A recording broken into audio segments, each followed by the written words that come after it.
నేనే ముఖ్యమంత్రి, ఎట్లా ముఖ్యమంత్రి కొనసాగుతావు నాకు అర్థం కాలే. నీకు ఒక్క క్షణం కూడా సీట్లో కూర్చోవడానికి అర్హత లేదు. నువ్వు ఉన్నావు మున్సిపల్, విద్య, హోము, ఆ తర్వాత ఇవన్నీ దోపిడీ అన్నీ నువ్వే.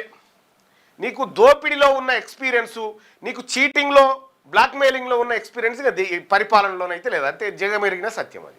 కాబట్టి రేవంత్ రెడ్డి గారు మీరు బీసీల ద్రోహిగా గద్దె దిగబోతా ఉన్నారు. చరిత్రలో నువ్వు రాసి పెట్టుకో.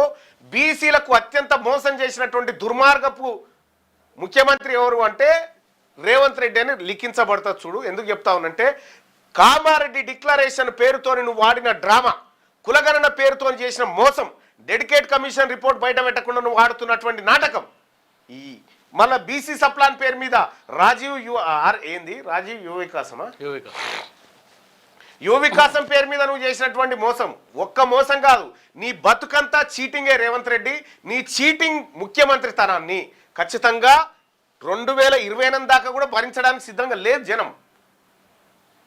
నువ్వు నిరుద్యోగులను మోసం చేస్తీవి, నీ ఉద్యోగస్తులను మోసం చేస్తీవి. నువ్వు మోసం చేయని వర్గమేది? ఇవాళ ఏది ఒక భూములకు సంబంధించినటువంటి పర్మిషన్లు కావాలంటే నీ అన్న పర్మిషన్ కావాలి, నా దానికి నీ తమ్ముని పర్మిషన్, ఒక్కొక్క డిపార్ట్మెంట్ ఒక్కోటి పంచుకొని తింటా ఉన్నాడు. కసరుగా ఎక్కినట్టు అక్కిస్తాం ఏదో నాడు. ఎందుకు తొందరపడుతున్నావు తాత గారి?